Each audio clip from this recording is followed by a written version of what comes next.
No dia do meu aniversário, minha filha estacionou o carro em frente a um grande portão de ferro. Sorriu com aquele ar falso e disse: "Feliz aniversário, pai, e bem-vindo ao seu novo lar." Eu olhei para o letreiro dourado no alto e entendi. Era um asilo. Não disse nada. Apenas peguei minha mala, como quem aceita o destino, e caminhei atrás dela pelo corredor silencioso. O cheiro de café recém-passado se misturava ao das flores na recepção. Funcionários nos observavam discretamente, curiosos. Quando chegamos à sala do diretor, ela abriu a porta sem bater. Lá dentro, um homem de terno escuro ergueu os olhos. Me viu e sua expressão mudou na hora. Levantou-se apressado, atravessou a sala e me envolveu num abraço firme, quase emocionado.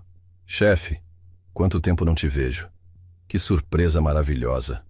O silêncio que se seguiu foi pesado. Minha filha olhava de um para o outro, sem entender. O diretor, com um sorriso orgulhoso, continuou: "Não acredito que voltou para visitar a casa que o senhor fundou, e ainda por cima no dia do seu aniversário. Eu sou Álvaro Mendes, tenho 78 anos, e por grande parte da minha vida, trabalhei como empresário no ramo de saúde e bem-estar para idosos. Nasci em uma pequena cidade do interior de Minas Gerais, onde aprendi, desde cedo, o valor da palavra e do trabalho. Comecei como balconista de farmácia, mas com o tempo, abri minha própria rede de casas de repouso. Esta aqui, onde minha filha tentou me internar como se fosse um fardo, foi a primeira que construí com as próprias mãos. E o orgulho que sinto por ela é imenso." Antes de continuar essa história, quero agradecer a você que está ouvindo e pedir que, se de alguma forma essa narrativa tocar o seu coração, ajude o canal se inscrevendo, deixe seu comentário dizendo de onde nos acompanha e compartilhe com alguém que precisa ouvir isso. Todos os dias tem uma história nova, e talvez a de hoje seja um lembrete de que a vida dá voltas que ninguém imagina. Eu me mantive em silêncio diante da cena, mas minha mente estava fervendo. A minha filha, que tantas vezes recebeu ajuda minha, que estudou nas melhores escolas porque eu paguei cada centavo, agora me olhava como quem se desfaz de algo velho e sem utilidade. O que ela não sabia era que aquele lugar não só me pertencia, mas estava no meu nome desde a inauguração, há mais de 40 anos. E mais, eu ainda era o presidente do conselho administrativo, embora raramente aparecesse. O diretor, ainda sem entender o clima, pediu que nos sentássemos. "Chefe, quer que eu prepare a sala de reuniões? Podemos conversar com mais calma, mostrar os novos projetos?" Minha filha o interrompeu nervosa. "Chefe, como assim? Eu trouxe meu pai para morar aqui, não para reuniões." A reação dele foi quase de espanto. "Morar aqui? A casa é dele!" Foi nesse momento que vi o rosto dela mudar completamente. Primeiro incredulidade, depois uma mistura de vergonha e raiva. A verdade é que, anos atrás, eu já havia previsto que poderia enfrentar dias assim. Gente muda quando o dinheiro acaba ou quando o tempo pesa. Então, mantive discrição sobre minhas posses, deixando que pensassem que eu vivia apenas com a aposentadoria. Isso me deu liberdade e, de certa forma, me protegeu de interesses mascarados de afeto. Mas confesso, nunca imaginei que veria minha própria filha me entregando num asilo, como quem se livra de um problema. Enquanto o diretor chamava um funcionário para trazer café, eu observava cada detalhe da sala. Quadros antigos nas paredes, alguns dos quais eu mesmo havia escolhido. Uma pequena estatueta sobre a mesa, presente que ganhei de um grupo de idosos no primeiro aniversário da casa. Cada canto tinha história, e vê-la ali, tentando me largar, me trouxe uma mistura de tristeza e uma estranha sensação de justiça. Eu não sabia ainda o que faria a seguir. Parte de mim queria expor tudo ali mesmo, deixar claro quem realmente mandava naquele lugar. Outra parte, mais calculista, pensava em esperar. Talvez essa fosse a oportunidade perfeita para mostrar à minha filha, com calma e precisão, que a vida cobra o que a gente planta. O café chegou, servido numa bandeja de prata que estava comigo desde a inauguração. A cada gole, eu sentia o peso dos anos, mas também a força de quem já havia enfrentado tempestades muito maiores. Minha filha mexia o celular, inquieta, talvez tentando encontrar alguma explicação para o que estava acontecendo. O diretor, tentando quebrar o clima, começou a falar das melhorias recentes na casa, dos novos quartos, da área de lazer ampliada. Tudo com orgulho, como se falasse para um amigo de longa data. Eu apenas ouvia. Não era hora de falar muito. Às vezes o silêncio é a arma mais afiada que um homem pode ter. Quando ele mencionou que estávamos planejando abrir mais 2 unidades no próximo ano, percebi algo. Essa história não terminaria ali. Pelo contrário, estava só começando. A porta do escritório se fechou lentamente, abafando o burburinho do corredor. Fiquei sozinho com minha filha e o diretor, e a tensão era quase palpável. Ela ainda tentava processar o que tinha ouvido segundos antes.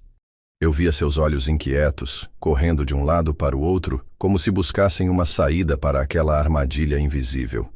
O diretor, sem entender que estava diante de um momento delicado, continuava falando animado sobre os novos investimentos, como se fosse uma reunião de negócios normal. Eu, por dentro, sabia que aquela era a oportunidade perfeita para deixar as peças se moverem sozinhas no tabuleiro. Minha filha quebrou o silêncio primeiro. Pai, o que ele quis dizer com a casa é sua? Sua voz carregava um misto de incredulidade e constrangimento. Eu a encarei por alguns segundos antes de responder, medindo cada palavra. Filha, antes de você nascer, eu já cuidava de idosos. Quando comprei este terreno e construí o que hoje é este asilo, eu tinha um único objetivo: oferecer dignidade para quem foi esquecido. Nunca imaginei que um dia minha própria filha acharia que eu merecia estar aqui como hóspede, e não como fundador. O rosto dela empalideceu. O diretor, percebendo que havia algo muito mais profundo em jogo, recuou e se sentou, mantendo-se em silêncio pela primeira vez desde que entrei. Aproveitei aquele momento para me levantar e caminhar até a janela. De lá, vi o jardim onde tantas vezes sentei com os moradores, ouvindo suas histórias, rindo e até chorando com eles. Cada árvore ali foi plantada em homenagem a alguém que partiu. Eu conhecia o nome de todos. Voltei para minha cadeira e, com a calma que só os anos me deram, comecei a contar a história da fundação do lugar. Falei do meu primeiro morador, um ex-professor que havia perdido a família num acidente e encontrou ali um motivo para continuar. Falei das noites em claro cuidando de doentes, quando eu mesmo carregava bandejas de sopa para o quarto deles. E enquanto eu falava, percebia que minha filha se encolhia na cadeira, talvez lembrando de quando ainda era criança e corria por aqueles corredores, chamando todos pelo nome. O diretor aproveitou uma pausa para dizer: Chefe, é uma honra ouvir essas histórias outra vez. Isso aqui só existe porque o senhor acreditou que os idosos mereciam mais do que um teto. Eles mereciam respeito. Minha filha desviou o olhar, como se as palavras dele fossem um espelho que a obrigava a se ver de verdade. Eu não pretendia humilhá-la, mas também não podia deixar passar a oportunidade de fazê-la refletir. Então, em vez de confrontá-la diretamente, decidi convidá-la para um passeio pelo local. Caminhamos juntos pelos corredores. Cumprimentei cada funcionário pelo nome. Recebi abraços calorosos de moradores que não me viam há meses. Alguns me chamaram de seu Álvaro, outros de pai ou avô. Era impossível não notar como minha filha se tornava cada vez menor ao meu lado, como se estivesse num mundo que já foi seu, mas que agora a intimidava. No refeitório, uma senhora de cabelos muito brancos me segurou pela mão e disse: Eu sabia que o senhor ia voltar, eu sempre soube. Aquelas palavras, simples, me atravessaram. Eu sabia que meu retorno não era só sobre o que aconteceu com minha filha. Era também sobre o meu lugar no mundo, um lugar que nunca deixei de ter, mesmo quando o tempo e as pessoas tentaram me empurrar para fora. De volta à recepção, pedi que minha filha se sentasse no banco de madeira ao lado da porta. Sentei ao seu lado e, depois de alguns segundos de silêncio, falei baixo. Você me trouxe aqui para me deixar, mas acho que foi a vida que trouxe você aqui para aprender. Ela mordeu o lábio e por um instante vi seus olhos brilharem com lágrimas que ela não queria deixar cair, mas não disse nada. Apenas levantou-se, pegou o celular e saiu para o estacionamento, me deixando ali com o som distante de um rádio tocando boleros antigos. O diretor voltou, trazendo um envelope que deixara guardado no cofre. Chefe, achei que fosse querer ver isso. São as primeiras plantas e documentos de quando começamos. Seu nome está em cada página. Peguei o envelope e senti o peso da história nas mãos. Mais do que papéis, aquilo era um lembrete de que tudo o que construí continua de pé, mesmo quando alguns tentam apagar. Enquanto folheava, percebi que talvez fosse hora de voltar a me envolver na administração. Talvez eu não tivesse vindo parar ali por acaso. Talvez esse fosse o sinal de que ainda havia algo a fazer. E no fundo, eu já sabia que minha presença iria mudar mais do que apenas a rotina do asilo. Também iria mexer com as certezas da minha filha. A manhã seguinte começou diferente. O sol entrava pelas grandes janelas do meu antigo escritório, agora usado como sala de reuniões, e o cheiro de café fresco vinha acompanhado de um burburinho no corredor. Os funcionários sabiam que eu estava ali, e a notícia de que o chefe voltou parecia correr mais rápido do que eu imaginava. Eu, sentado na mesma cadeira que usei por anos, passava os olhos pelos relatórios recentes.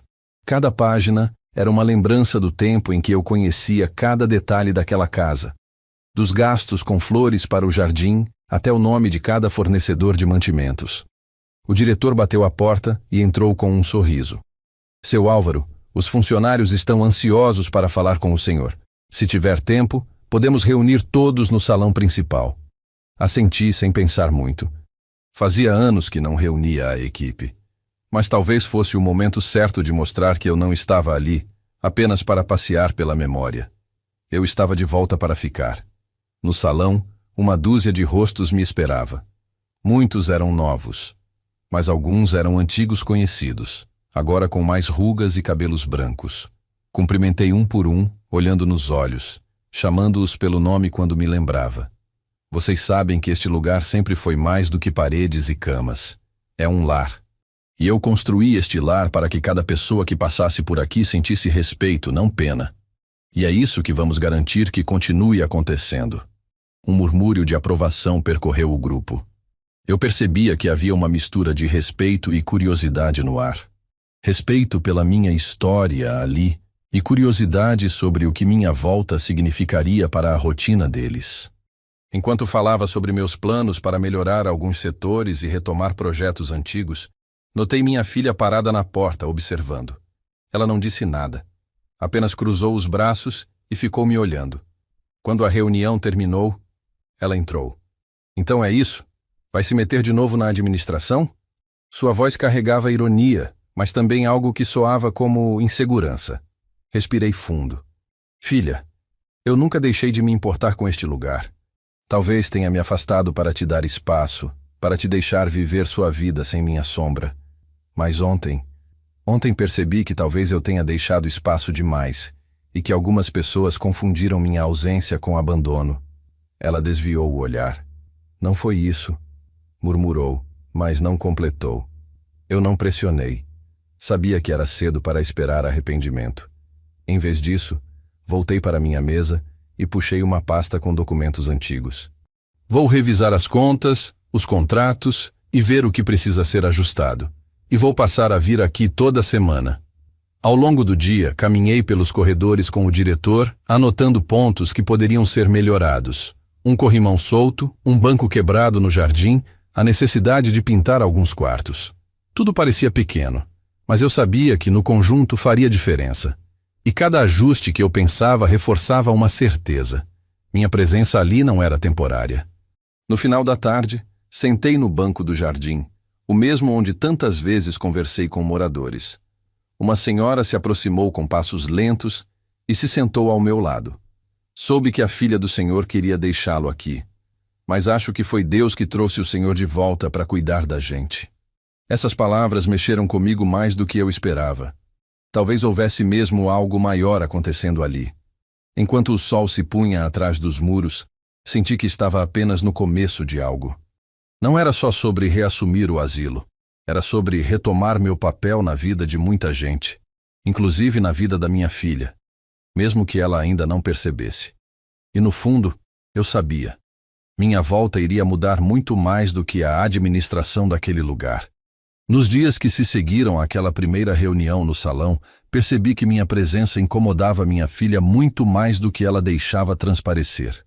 Não era apenas no olhar que ela me lançava quando passava pelos corredores. Estava no jeito como seu corpo se enrijecia, na pressa em encerrar qualquer conversa quando eu aparecia, e até na forma como o tom de voz dela mudava ao falar comigo na frente dos outros. Era como se a minha simples existência ali fosse um lembrete constante de que ela não tinha o controle que imaginava. Logo no segundo dia, percebi que ela andava muito próxima do diretor. Via os dois conversando em voz baixa, quase sempre perto da recepção ou no corredor que levava aos escritórios administrativos. Eu não queria me intrometer, mas sempre que passava, notava que o assunto era interrompido de forma abrupta. Ela sorria de maneira ensaiada, como quem tenta disfarçar, e o diretor ajeitava os óculos, mudando o tema para algo irrelevante. Era um teatro mal feito. Naquela tarde, enquanto eu revisava alguns documentos antigos no meu antigo escritório, que, apesar de reformado, ainda guardava meu cheiro e minhas lembranças, a porta ficou entreaberta. Eu estava concentrado em uma planilha de despesas quando ouvi a voz dela no corredor, mais baixa, mas claramente dirigida ao diretor. Eu só quero entender qual é a influência real dele agora. Se ele pretende voltar a comandar tudo, isso muda muita coisa para mim. E o diretor tentou responder num tom diplomático. Com todo respeito, dona Helena, seu pai fundou esta casa. O nome dele está em todos os documentos. E ele ainda é o presidente do conselho. A presença dele aqui só pode trazer benefícios. Houve uma pausa, e o que ouvi a seguir me atravessou como um golpe inesperado. Você não entende? Eu achei que ele estava acabado. Eu não sabia que ele ainda era o dono disso. Não houve raiva na voz dela, mas havia uma honestidade fria, como se dissesse algo óbvio.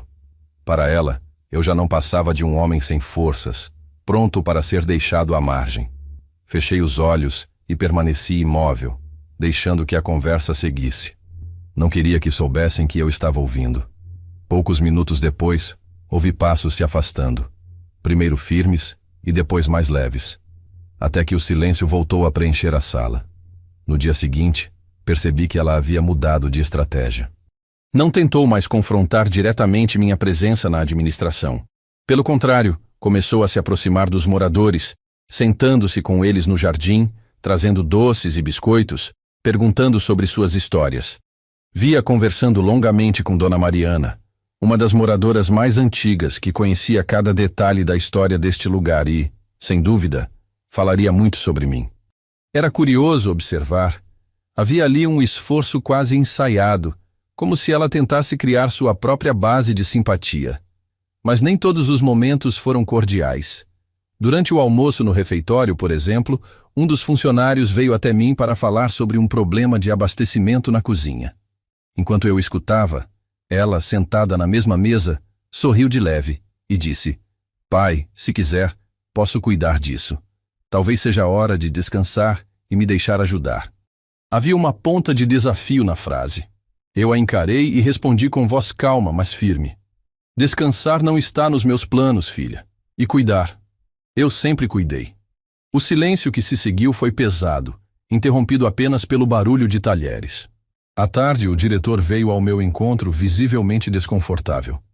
"Seu Álvaro, não quero me meter em assuntos de família, mas percebo que sua filha está resistente.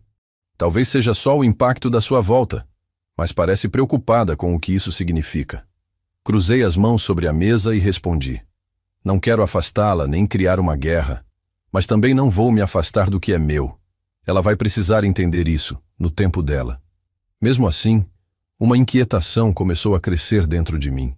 Eu conhecia minha filha o suficiente para saber que, quando ela não fala claramente sobre suas intenções, é porque existe algo escondido. E a tentativa de me deixar no asilo como um simples morador, aliada à surpresa dela ao descobrir que eu ainda era dono, formava um quebra-cabeça que eu precisava montar. 2 dias depois, encontrei Dona Mariana novamente no jardim.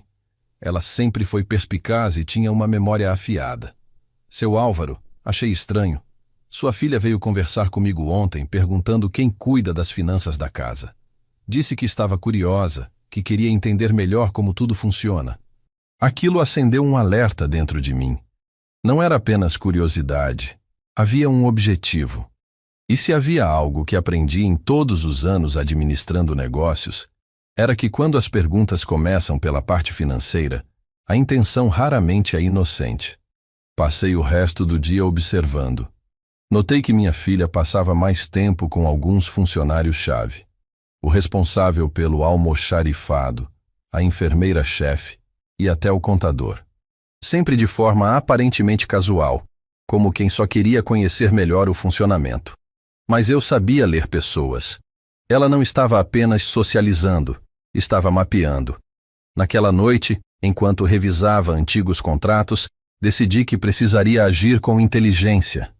Não adiantava confrontá-la sem provas ou clareza sobre o que ela queria. Eu precisava descobrir, com calma, qual era o verdadeiro plano. E mais importante, precisava que ela me mostrasse por si mesma. Quando fechei as luzes do escritório e atravessei o corredor silencioso, encontrei o diretor me esperando na porta. Chefe, sei que não me pediu isso, mas talvez seja bom o senhor ficar de olho. Não quero ser desrespeitoso, mas sinto que ela não está aqui só para lhe fazer companhia. Apenas assenti. Eu já sabia disso. Enquanto caminhava de volta para meu quarto, uma certeza se firmava dentro de mim. Minha filha não tinha vindo aqui para se aproximar de mim. Ela tinha vindo para entender até onde podia chegar, e talvez até onde poderia tirar de mim. O que ela não imaginava é que eu estava preparado para muito mais do que ela supunha, e que cada passo que ela dava, eu já estava vendo de longe. Acordei antes do sol com aquela sensação de que alguma coisa grande ia acontecer. Sentei na beira da cama por alguns minutos, ouvindo os sons da casa despertando, o carrinho de medicação passando, o portão do jardim rangendo, um rádio tocando baixinho na copa. Vesti a camisa devagar e fui para a sala administrativa. Queria começar o dia revendo papéis. Às vezes, o que a gente procura não está nas palavras ditas, mas nas escritas. Abri uma gaveta e logo no topo encontrei uma pasta marcada Conselho, Correspondências. Dentro, havia um envelope pardo com meu nome e o carimbo da contabilidade. Não estava aberto. Passei o abridor de cartas e assim que tirei o conteúdo, vi 1 minuta de procuração para atos de gestão, com espaço para minha assinatura. No canto, um post-it escrito à mão. Seu Álvaro, conforme conversamos com a sua filha, basta o senhor assinar que agilizamos o novo banco. Eu nunca conversei sobre banco novo. Antes que eu pudesse decidir o que fazer, Clara, a enfermeira-chefe, apareceu à porta. Trabalha comigo desde o início e sabe ler o ambiente. Sentou-se à minha frente e disse: Ontem, sua filha perguntou sobre protocolos de avaliação cognitiva e onde ficam guardados. Falou que era para garantir a segurança de todos, mas me soou como assunto de advogado. Mostrei a ela o documento que eu acabara de encontrar. Clara apertou os lábios e completou: O doutor Roberto me contou que recebeu ligação do escritório dela pedindo um laudo seu, com ênfase na capacidade decisória. Aquela informação me atingiu fundo.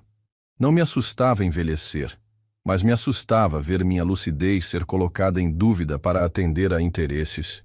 Fiquei lembrando de quando Helena era criança, de como se orgulhava deste lugar. Onde foi que tudo mudou? Chamei o diretor e coloquei a minuta sobre a mesa. Ele leu e balançou a cabeça. Nada disso passou por mim. Só soube que ela pediu a contabilidade para agilizar alguns processos. Falei firme. Quero que qualquer documento com meu nome passe por aqui antes. Não assino nada que não leia. Ele assentiu. Decidi que precisava de ajuda confiável. Liguei para Roberto, o contador antigo que esteve comigo nos primeiros anos. Pedi que viesse pessoalmente e trouxesse seus olhos de auditor. Em menos de 1 hora ele estava ali, com a pasta de couro. Mostrei a minuta, contei das conversas e dos pedidos de laudo. Ele anotou e disse: Vamos pedir extratos, contratos e correspondência com bancos. E olhar e-mails da contabilidade sobre atualização cadastral. Enquanto ele investigava, caminhei pelo corredor. No mural de fotos, vi a imagem da festa de inauguração. Eu segurando Helena no colo, sorrindo. A vida parecia tão simples naquele dia. Pouco depois, Roberto voltou com algo que acendeu meu alerta. 3 orçamentos de empresas recém-criadas oferecendo pacotes de manutenção com descontos exagerados. Porta de entrada para drenagem de caixa, explicou. Não precisei ouvir mais para entender que havia risco. Chamei Clara de novo e pedi anotações sobre as conversas de Helena. Ela me entregou um bloco com horários e resumos. Uma anotação saltou aos olhos. Segunda, 16h40. Dona Helena pediu cópia do protocolo de avaliação cognitiva do Sr. Álvaro. Disse que levaria para anexar a um requerimento. Eu nunca autorizei isso. Fui até o arquivo e abri meu dossiê. Lá estavam meus exames e avaliações, normais para minha idade, com laudos que atestavam minha plena orientação e autonomia. Não havia nada que sustentasse a necessidade de um responsável legal. No fim da tarde, Roberto trouxe mais uma peça do quebra-cabeça. Um e-mail da assessoria de Helena para um banco, falando em migração de relacionamento e pedindo que o responsável legal assinasse a papelada. Se pedem responsável legal, é porque em algum lugar já tentaram te declarar não responsável, disse ele. Pedi a Roberto que monitorasse qualquer documento com o meu nome e me avisasse antes de qualquer coisa. E pedi outra coisa: discrição absoluta. Quando o relógio marcava 3 da tarde, vi Helena no corredor, de blazer claro, andando ao lado de um homem de terno azul e pasta preta. Advogado. Ela sorriu, mas o passo apressado denunciava que vinha com pressa de resolver algo.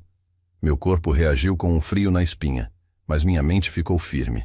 Era hora de ouvir e observar. Eles entraram na sala. O advogado estendeu a mão com um cumprimento ensaiado e tirou da pasta um maço de papéis. Eu já sabia que, qualquer que fosse a conversa, aquela seria a primeira vez que minha filha veria que eu estava 2 passos à frente. O advogado abriu a pasta com um gesto estudado, como quem já fez aquilo centenas de vezes. Colocou sobre a mesa um maço de papéis presos por um clipe dourado e empurrou na minha direção com um sorriso educado. Seu Álvaro, trouxemos aqui uma atualização necessária para facilitar a gestão da casa e simplificar processos. Nada que mude sua rotina, apenas questões formais. A palavra formais saiu da boca dele com aquela leveza calculada. Mas meus anos de experiência me ensinaram que, quando um advogado suaviza demais, é porque o peso real está nas entrelinhas. Mantive o olhar firme nele, mas minha atenção estava na verdade na expressão de Helena. Ela cruzou as pernas, ajeitou o blazer e tentou sustentar um sorriso, mas a ponta dos dedos tamborilando na mesa entregava a ansiedade. E quais seriam exatamente essas questões? Perguntei sem tocar nos papéis. O advogado respirou fundo, provavelmente para ganhar tempo, e respondeu: basicamente, a transferência da responsabilidade legal para que sua filha possa assinar em seu nome quando necessário, evitando que o senhor precise se deslocar para bancos ou cartórios. O ar pareceu ficar mais pesado. Eu me inclinei para a frente, apoiei os cotovelos na mesa e falei com calma. Sabe o que mais evita deslocamento, doutor? Não tentar tirar a caneta da mão de quem ainda escreve com firmeza. Vi o rubor subir pelo pescoço dele. Helena desviou o olhar, mexendo no celular como se aquilo fosse um assunto menor. Empurrei lentamente os papéis de volta. Antes de qualquer conversa sobre assinatura, quero revisar cada linha com o meu contador, o Roberto. Ele está aqui na casa hoje. Podemos chamá-lo para se juntar a nós? O advogado pareceu engolir seco. Helena tentou intervir. Pai, não precisa complicar. É só uma formalidade. Eu a interrompi com um gesto da mão. Formalidade, Helena. É cantar parabéns no meu aniversário. O que você está pedindo é outra coisa. Chamei o diretor pelo interfone. Poucos minutos depois, ele entrou com Roberto. O contador abriu a pasta dele, tirou uma caneta e pediu para olhar os documentos. O advogado, constrangido, cedeu. Roberto folheou com a precisão de quem sabe o que procurar. Ao chegar na 3ª página, franziu a testa e apontou. Seu Álvaro, aqui está escrito que a procuração é irrevogável e irretratável. Isso significa que, uma vez assinada, o senhor perde o direito de revogar. E mais, abrange todos os bens registrados em seu nome, não apenas esta instituição. O silêncio que seguiu foi pesado.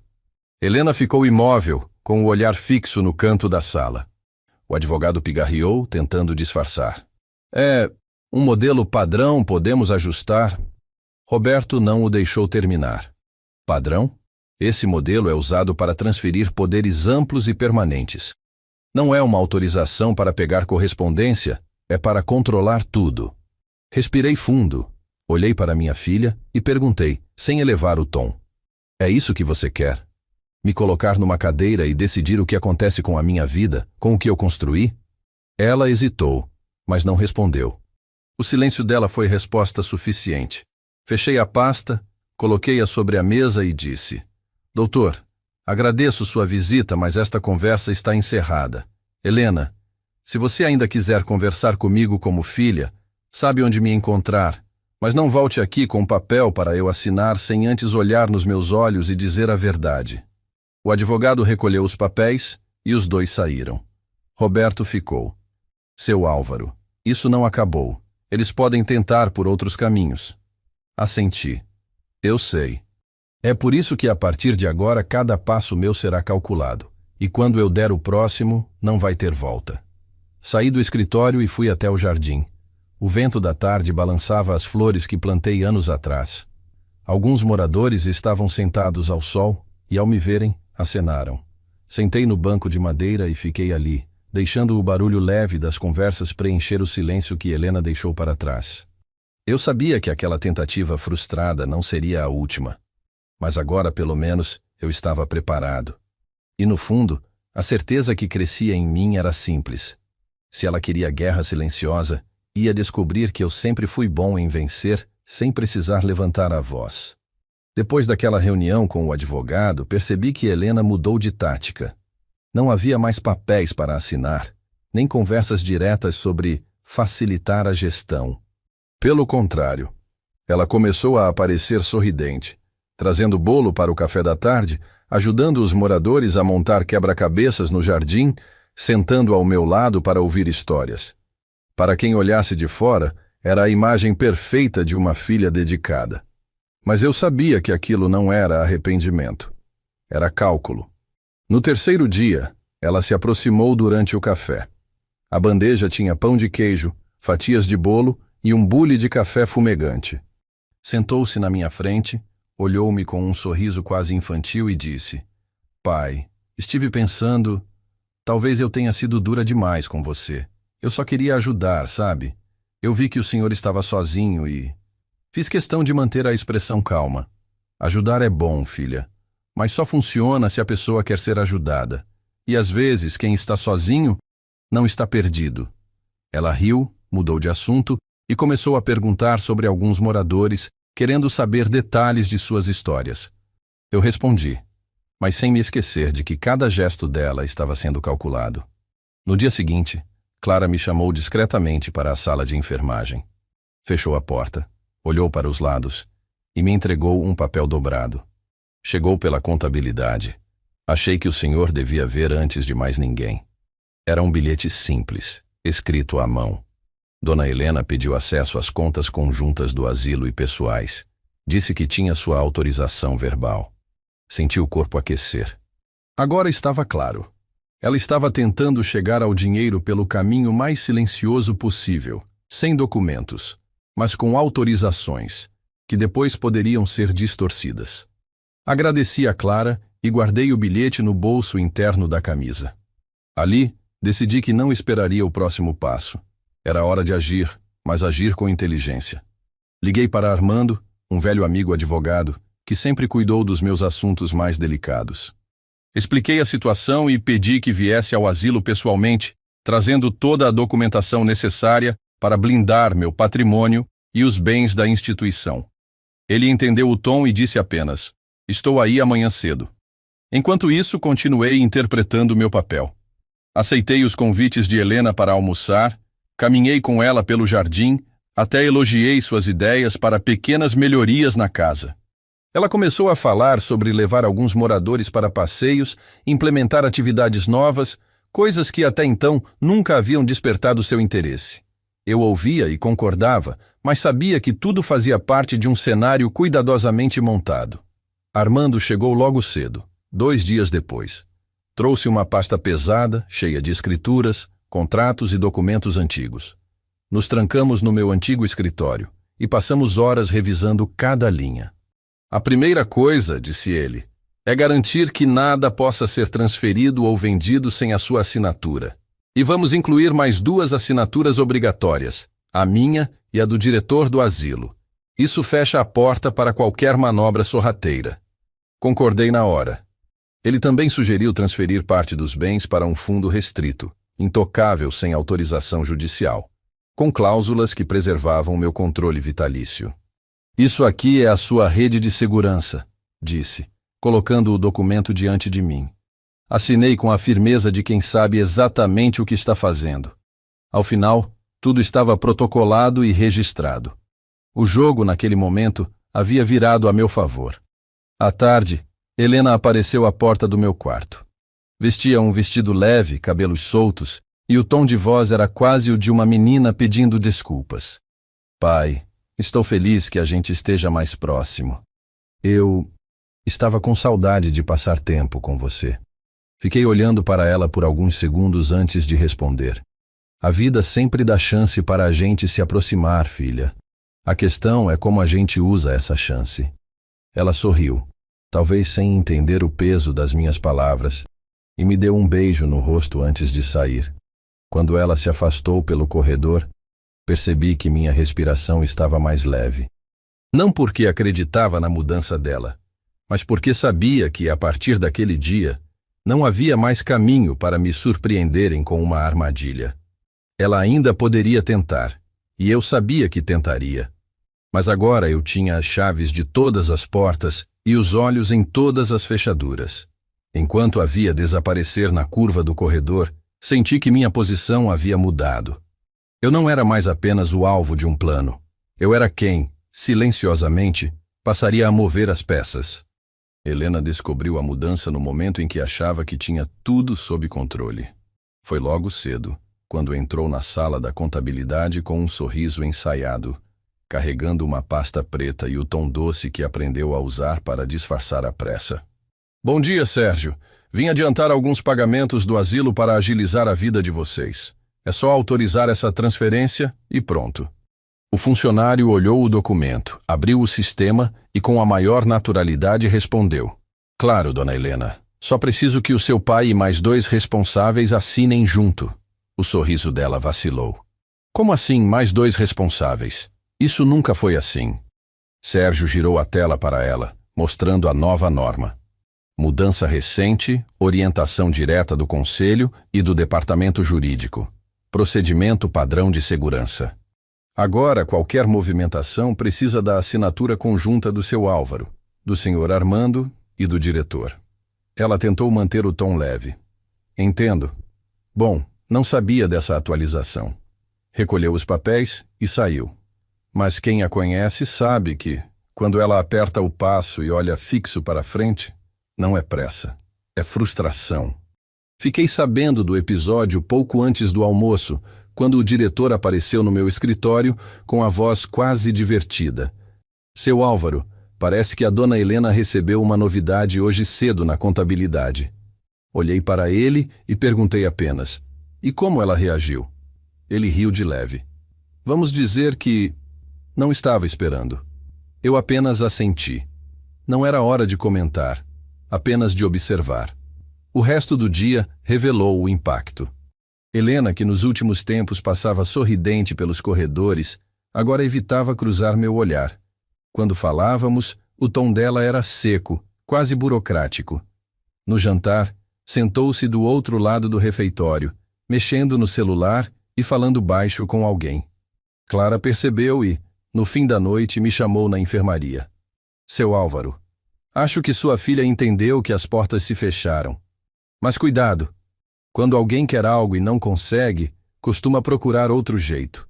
No dia seguinte, ela já havia mudado a abordagem.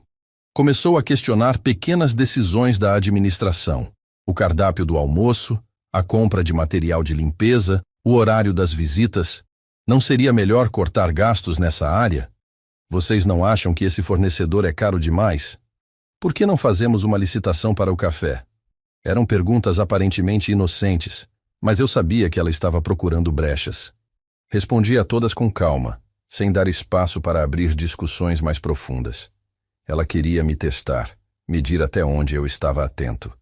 E eu, por outro lado, queria que ela percebesse que eu estava presente em cada detalhe. No meio da tarde, cruzei com ela no jardim. Os moradores jogavam dominó e conversavam animadamente. Ela se aproximou, puxou uma cadeira e disse: "Pai, sabe, às vezes eu acho que você não confia em mim." Olhei para ela e sorri de leve. "Filha, confiança é como um vidro. Quando trinca, mesmo que cole, nunca mais é o mesmo." Ela mordeu o lábio, desviou o olhar e comentou algo sobre o clima, mudando de assunto. Armando me ligou naquele mesmo dia para confirmar que todo o processo de blindagem já estava concluído.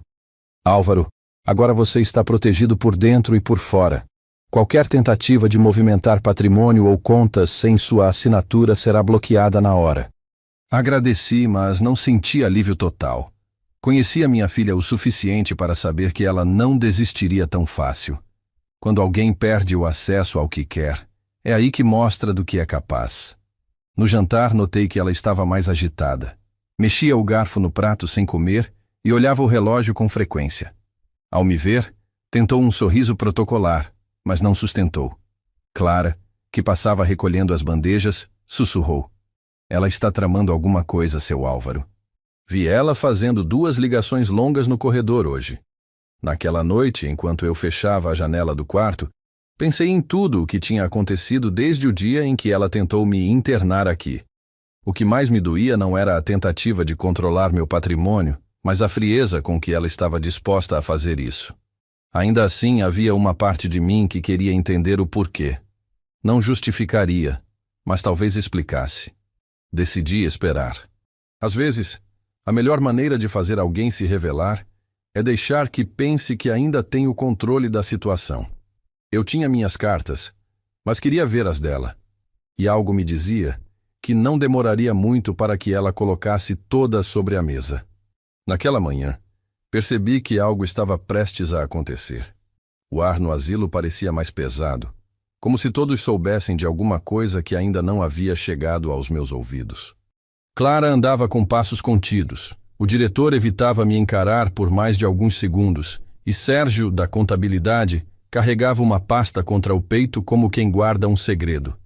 Eu estava sentado no banco do jardim, observando o movimento tranquilo dos moradores, quando Helena apareceu na porta principal.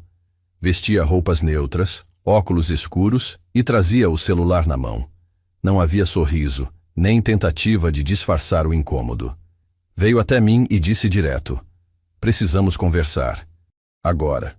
Levantei-me devagar, sentindo o peso da idade nas pernas e a firmeza da coluna que nunca permiti que se curvasse diante de situações assim, e respondi apenas: "Sala de reuniões." Entramos sem trocar mais nenhuma palavra. Fechei a porta, ela tirou os óculos e deixou o celular virado para baixo sobre a mesa. O tom foi frio, quase mecânico. "Eu sei que você mudou as regras. Sei das 3 assinaturas, do fundo restrito, de tudo. Quero que entenda por que fiz o que fiz." Cruzei os braços e esperei, sem interromper. Ela respirou fundo e começou: "Estou devendo, muito. 3,5 milhões. Não é só com banco. É com gente que não aceita atraso." A revelação não me surpreendeu pelo valor, mas pelo fato de ela ter chegado a esse ponto sem me dizer nada. Perguntei apenas: "Como?" Ela desviou o olhar e respondeu: "Entrei como avalista de um negócio com o Renato. Clínica estética. Prometeram expansão rápida, retorno garantido. Coloquei dinheiro, assinei papéis. Quando vi, a dívida era minha. Quando tentei negociar, já tinham começado a me pressionar. Eu precisava de liquidez.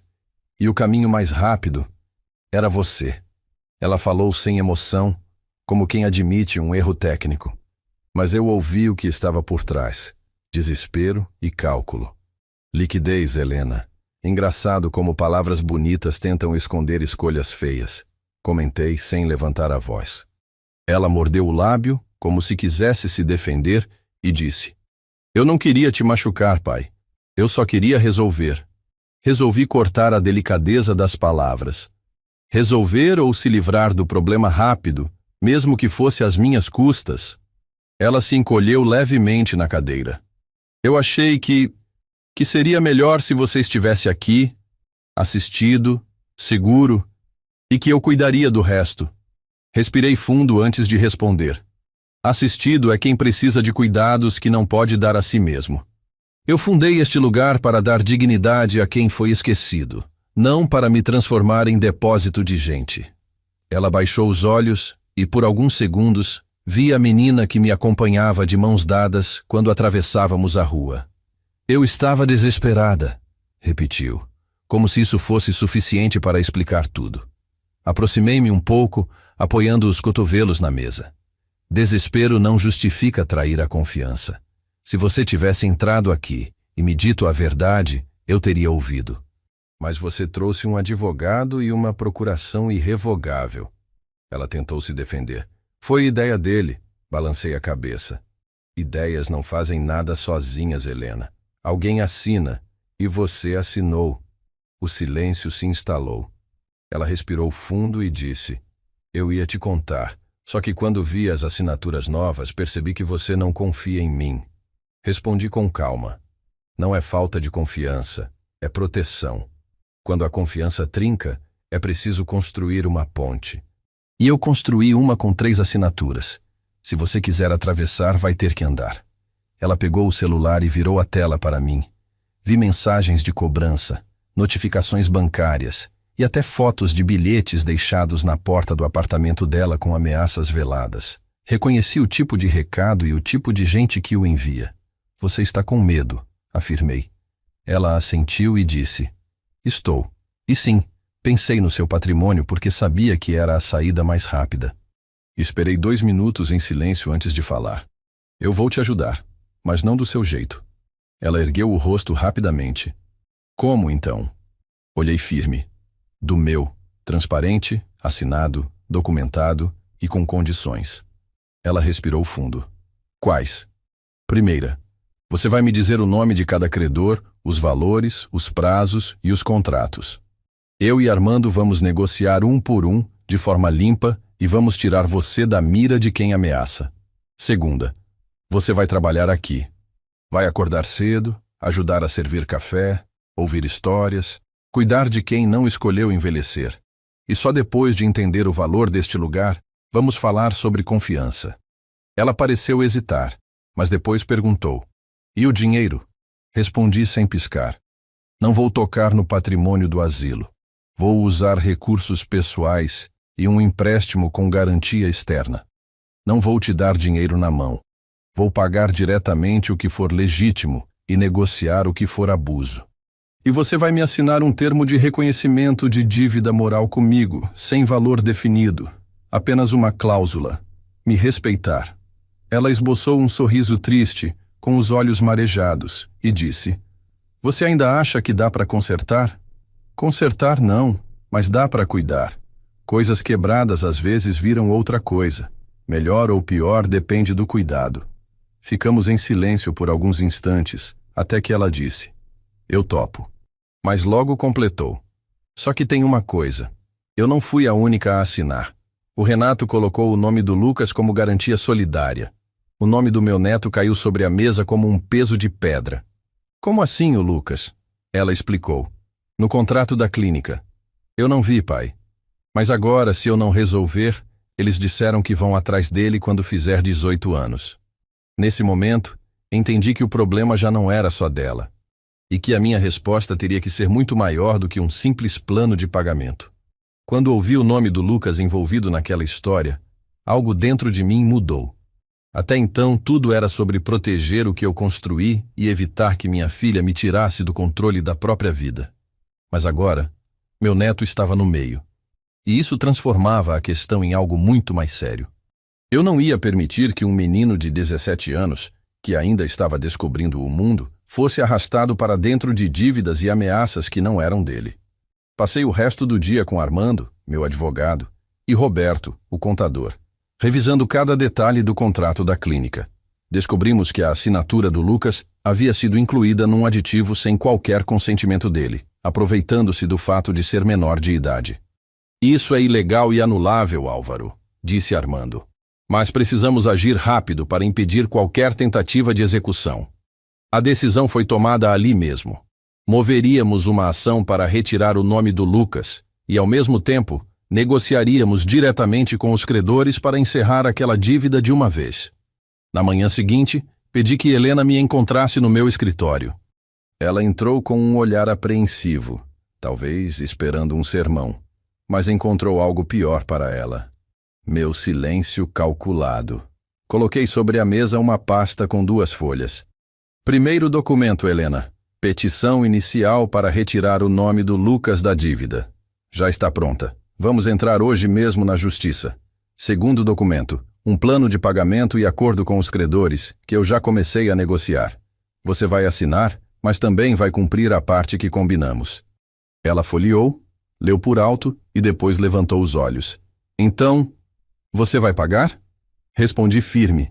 Eu vou resolver, mas pagar e resolver são coisas diferentes. Pagar é dar o dinheiro. Resolver é garantir que isso não volte a acontecer. Você vai trabalhar aqui todos os dias, do café da manhã até o jantar, e não como a filha do dono, mas como funcionária. Vai ajudar na cozinha, na lavanderia, no atendimento. Vai conhecer pelo nome cada morador e vai aprender o que significa responsabilidade. Nos dias seguintes comecei a ver a mudança. Não aquela transformação repentina de novela, mas o início de uma convivência diferente.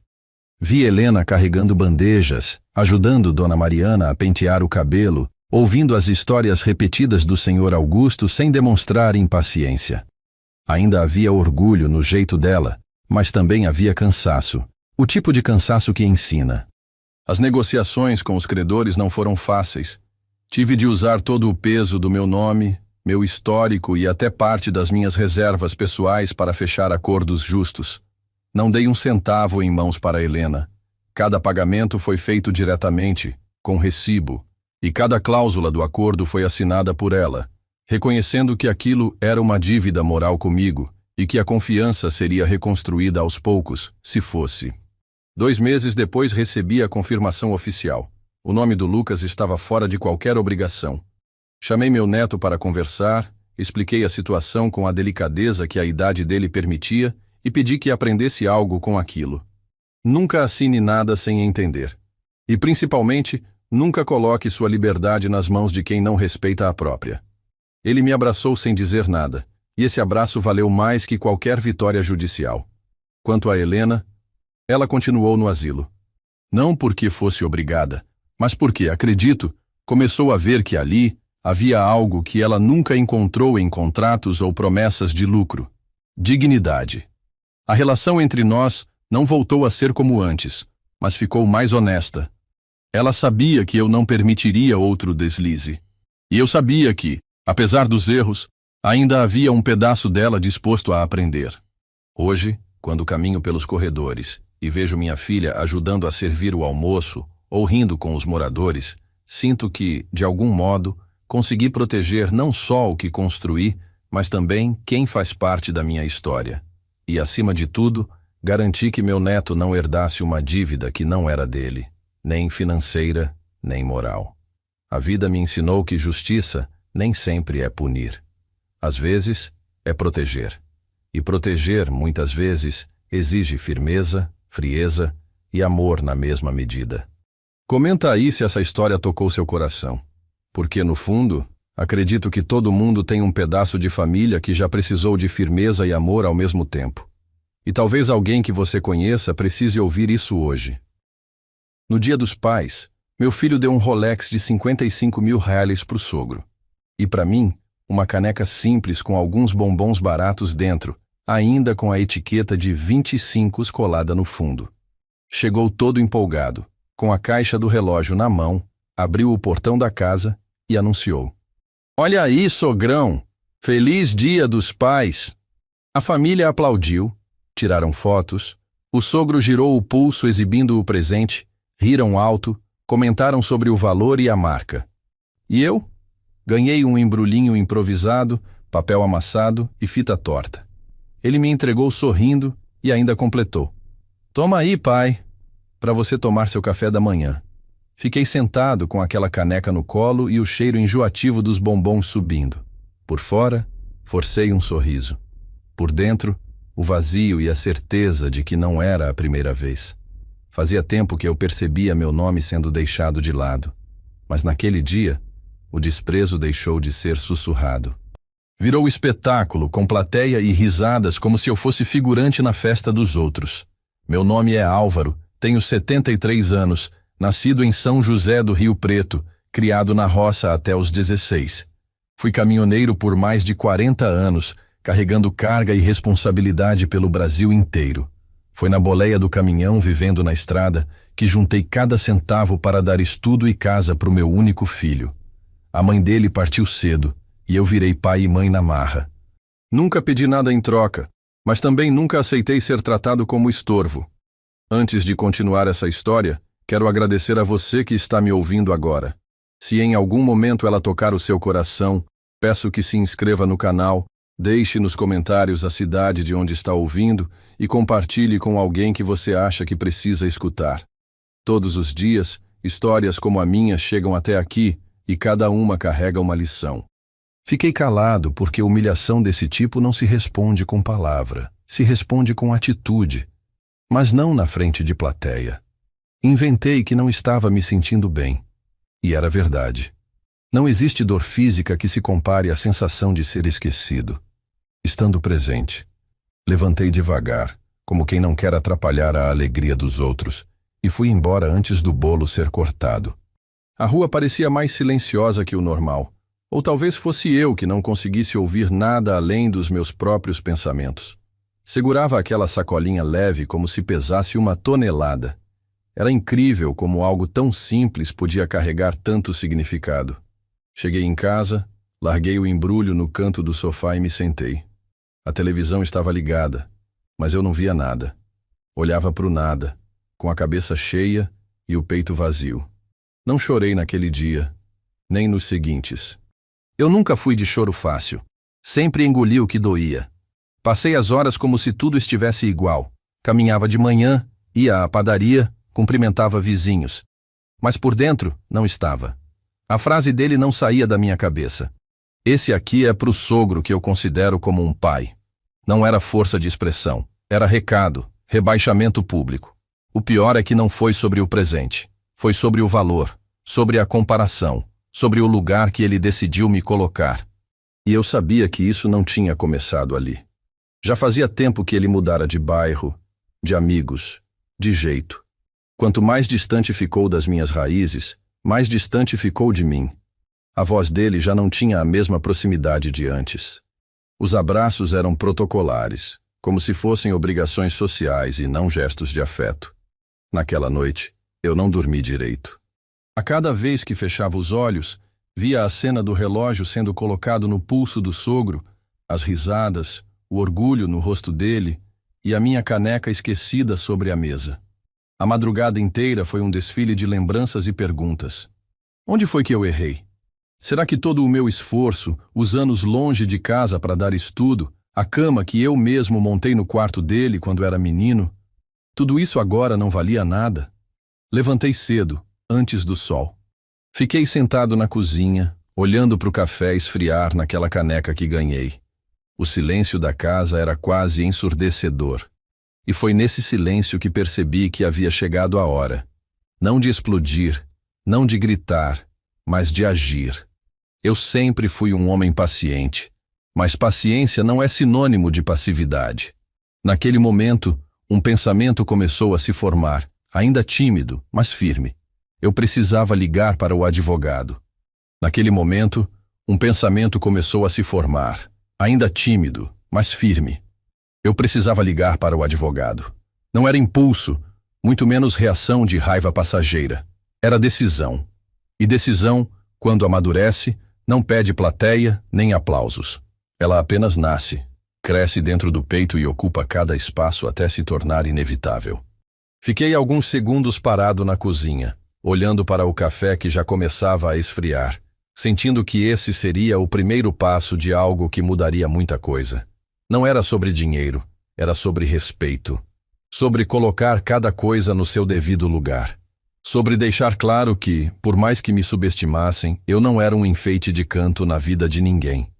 Levantei da cadeira com a calma de quem tem todo o tempo do mundo, mas por dentro eu já estava decidindo quais peças mexer.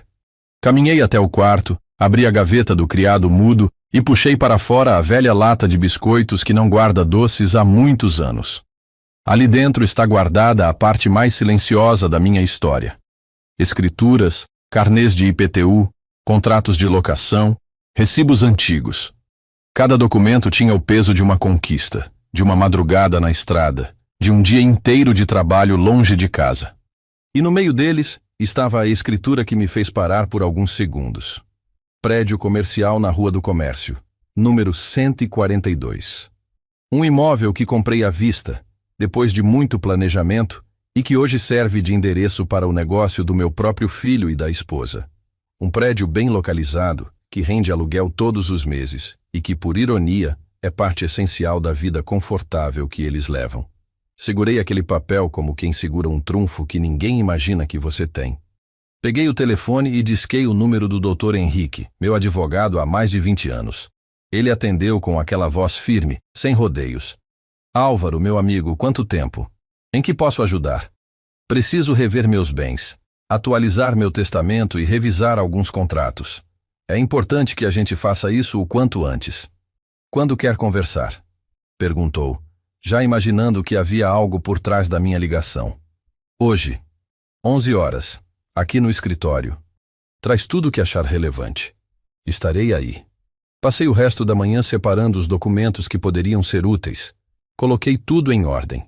Primeiro as escrituras, depois os contratos de locação, por fim os comprovantes e recibos. A cada papel que eu manuseava, lembrava do esforço para conquistá-lo. O prédio da Rua do Comércio, por exemplo, foi comprado depois de 2 anos inteiros de viagens consecutivas, sem férias, cruzando o país de norte a sul com o caminhão carregado. Lembrar disso só reforçava a certeza de que nada do que eu tinha caíra do céu, e que ninguém, muito menos meu filho, tinha o direito de me tratar como se eu fosse um peso morto. Cheguei ao escritório do Dr. Henrique alguns minutos antes do horário. Ele me recebeu com a seriedade de sempre, abriu espaço na mesa e começou a analisar os documentos. O senhor quer atualizar o testamento, certo? Sim. Quero que tudo esteja claro, sem brechas, sem chance de distorções no futuro. E quero revisar todos os contratos de locação. Algum deles exige atenção especial? Perguntou, folheando a pilha. Apontei para a escritura do prédio da Rua do Comércio. Esse. Ele levantou os olhos por cima dos óculos. É o imóvel que seu filho ocupa. Exatamente. Quero que o contrato seja revisto como todos os outros, sem privilégios. Se houver cláusulas vencidas, vamos renovar. Se houver ajustes de valor, vamos aplicar. E se for mais conveniente vender, quero deixar essa possibilidade pronta. Ele fez anotações rápidas, com a caneta riscando o papel sem hesitar. Vamos começar pelas certidões. Depois ajustamos o testamento. E por último tratamos das notificações contratuais. Todas serão iguais, enviadas para cada inquilino, inclusive para a empresa do seu filho. Assim não há espaço para reclamação ou acusação de perseguição. Perfeito. Sem barulho, sem exposição. Confirmei. Só passos certos. Saí do escritório com um plano definido e prazos claros. O primeiro passo seria atualizar toda a documentação no cartório. Fui direto para lá. Entreguei os papéis na recepção, reconheci firma, assinei onde foi preciso e aguardei as certidões ficarem prontas. Enquanto esperava sentado no banco de madeira, observei a movimentação ao redor. Gente registrando nascimento, outros comprando imóveis, alguns resolvendo disputas. Pensei em como tudo ali, no fim das contas, girava em torno de decisões registradas no papel. E de como o papel, às vezes, fala mais alto do que qualquer discurso. Com as certidões em mãos, voltei para casa e organizei tudo na mesa da sala. Coloquei cada documento em seu envelope correspondente, junto com as notificações que o Dr. Henrique me entregara já prontas. Todas tinham o mesmo texto, o mesmo timbre e o mesmo prazo para a resposta. Era impossível dizer que havia favorecimento ou perseguição, mas eu sabia que, quando meu filho recebesse a dele, entenderia perfeitamente a mensagem. Não havia ódio no que eu estava fazendo. Havia apenas a certeza de que era hora de deixar claro o valor que eu dava a mim mesmo. Enquanto dobrava os papéis e fechava os envelopes, minha mente voltava ao Dia dos Pais. Eu lembrava de cada detalhe, o brilho do Rolex no pulso do sogro, as risadas, as fotos, a comparação silenciosa e a minha caneca de bombons com a etiqueta pendurada como se fosse uma lembrança barata de qualquer loja. Lembrava das palavras que ele fez questão de dizer em voz alta. Esse aqui é para o sogro que eu considero como um pai. Naquele momento, ele não estava apenas me dando um presente simples. Ele estava me dizendo qual era o meu lugar na hierarquia dele. E, se era assim que ele via as coisas, eu também saberia colocar cada um no seu lugar. Quando terminei de fechar todos os envelopes, coloquei-os num canto da mesa, prontos para serem enviados no dia seguinte. Fiquei olhando para o da Rua do Comércio por alguns segundos a mais. Não com prazer, mas com firmeza. Eu sabia que aquele papel representava mais do que um ajuste de contrato. Representava um limite. Representava a linha invisível que ele havia cruzado quando me expôs daquela forma e que agora eu estava traçando de volta, com a mesma discrição que ele nunca teve ao me humilhar. A noite chegou e a casa ficou silenciosa. Sentei-me novamente à mesa, mas desta vez com a mente mais leve. Não porque o problema estivesse resolvido, mas porque eu sabia que estava no caminho certo. As decisões certas não precisam ser tomadas com pressa. Elas precisam ser tomadas com convicção. E eu tinha convicção de sobra naquele momento. Amanhã cedo, todos os envelopes seriam enviados com aviso de recebimento. Todos iguais, sem diferença, mas com um peso que só eu e o destinatário principal entenderíamos de verdade. Na manhã seguinte, acordei mais cedo que o normal. O céu ainda estava cinza e o ar fresco entrava pela janela, trazendo aquele cheiro de terra úmida que sempre me lembrava das madrugadas na estrada. Levantei, tomei um banho rápido e preparei um café forte. Na mesa, os envelopes estavam prontos, enfileirados como soldados aguardando ordem. Peguei um por um, conferi os nomes e coloquei tudo dentro de uma pasta. Eu sabia que aquele simples movimento, sair de casa com aqueles papéis, daria início a uma mudança que ninguém na família estava esperando. Fui até a agência dos Correios logo na abertura. O atendente, que já me conhecia de vista, me recebeu com um bom dia cordial. Coloquei os envelopes no balcão e pedi para enviá-los todos com aviso de recebimento. Ele começou a pesar, colar selos e carimbar, sem imaginar o conteúdo que carregavam. Cada carimbo soava para mim como um martelo de sentença. Seco, definitivo. Assinei a ficha, paguei, guardei os comprovantes no bolso e voltei para casa com a sensação de missão cumprida. Não havia pressa em saber a reação de ninguém. Eu queria que o processo seguisse o ritmo da lei, não o da emoção. Passei o resto da manhã cuidando de coisas simples. Reguei as plantas do quintal, arrumei umas gavetas, fiz um almoço leve. Por fora, a vida parecia normal, mas por dentro havia uma estranha mistura de serenidade e expectativa. Não era ansiedade. Era a consciência de que a primeira peça do dominó já tinha caído, e mais cedo ou mais tarde, todas as outras seguiriam. 2 dias depois, comecei a receber os avisos de entrega confirmando que os envelopes tinham chegado aos destinatários. Entre eles, claro, estava o da Rua do Comércio. Li o registro frio no papel. Recebido em mãos, assinatura do responsável. Senti um aperto no estômago, não de arrependimento, mas da certeza de que, a partir daquele momento, a reação viria. E ela não demorou. No final da tarde, o telefone tocou. Olhei para o visor e vi o nome do meu filho. Atendi com um alô calmo, como se fosse uma ligação qualquer. Do outro lado, a voz dele estava tensa, rápida, quase atropelada. Pai, o que é isso que chegou aqui? Uma notificação? Fala para mim que é um engano. Não é engano. Mas, você vai mesmo mexer no contrato? Vai aumentar o aluguel? Pai, essa loja é o que sustenta a gente. É exatamente por isso que estou mexendo. Porque eu sei o valor que ela tem. Houve um silêncio curto, como se ele estivesse tentando organizar as palavras. Pai, me escuta. Isso vai complicar tudo para mim e para minha esposa. Você não pode fazer isso agora. Posso e vou. Respondi, ainda com a mesma calma. Está tudo dentro da lei, não é nada pessoal. É apenas a forma certa de lidar com meus bens. Não é nada pessoal? Ele repetiu, a voz subindo. Depois do que aconteceu no Dia dos Pais, isso não é coincidência. Você está se vingando. Não estou me vingando. Estou me lembrando. E lembranças também têm consequências. Do outro lado, ele respirou fundo, tentando conter a irritação. Pai, por favor, não faça isso. Eu preciso dessa loja. Eu dependo dela. Eu também precisava de respeito. E você não me deu. Falei, sem elevar a voz. A diferença é que o que você precisa pode ser renegociado. O que eu precisava, não. O silêncio voltou, mais pesado dessa vez. Eu podia imaginar ele olhando para a esposa, talvez gesticulando, talvez procurando argumentos que não viessem. Quando falou novamente, a voz já não tinha tanta força. Pai, eu errei. Eu não pensei. Pois é, agora vai ter tempo para pensar. E encerrei a ligação com um simples boa noite. Desliguei o telefone e fiquei alguns minutos olhando para o nada. Não havia satisfação nem culpa. Apenas a certeza de que eu tinha estabelecido um limite e de que ele, dessa vez, teria que lidar com isso. Peguei os comprovantes de envio e guardei junto com os documentos na pasta. O processo estava em andamento e dali para frente era questão de tempo. Do lado de fora, a rua estava tranquila.